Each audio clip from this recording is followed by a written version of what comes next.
The United States' official declaration of war on North Vietnam in 1964 came after an alleged incident involving 2 U.S. destroyers being attacked by North Vietnamese PT boats in the Gulf of Tonkin. This was known as the Gulf of Tonkin incident. This single situation was the catalytic pretext for massive troop deployment and full-fledged warfare. One problem, however: the attack on the U.S. destroyers by Vietnamese PT boats never happened. It was a completely staged event to have an excuse to enter the war.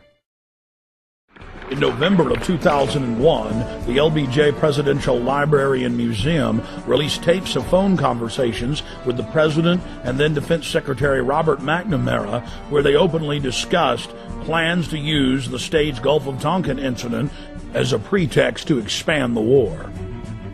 Then, in late 2005, the National Security Agency declassified its own official history of the Gulf of Tonkin and admitted that intelligence agency officers had deliberately skewed the intelligence and claimed that Vietnamese patrol boats had attacked U.S. destroyers, when in reality they had done nothing, even while being fired on by U.S. forces.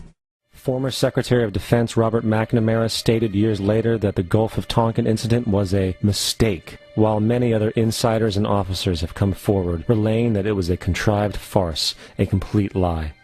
Once in the war, it was business as usual. In October 1966, President Lyndon Johnson lifted trading restrictions on the Soviet bloc, knowing full well that the Soviets were providing upwards of 80% of North Vietnam's war supplies. Consequently, Rockefeller interests financed factories in the Soviet Union, which the Soviets used to manufacture military equipment and send it to North Vietnam. However, the funding of both sides of this conflict was only one side of the coin. In 1985, Vietnam's rules of engagement were declassified. This detailed what American troops were and were not allowed to do in the war.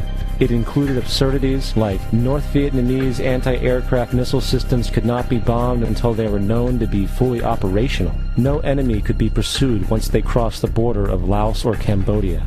And most revealing of all, the most critical strategic targets were not allowed to be attacked unless initiated by high military officials.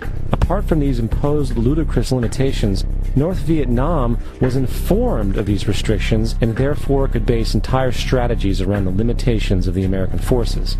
This is why the war went on so long. And the bottom line is this: the Vietnam War was never meant to be won, just sustained. This war for profit resulted in 58,000 American deaths and 3 million dead Vietnamese.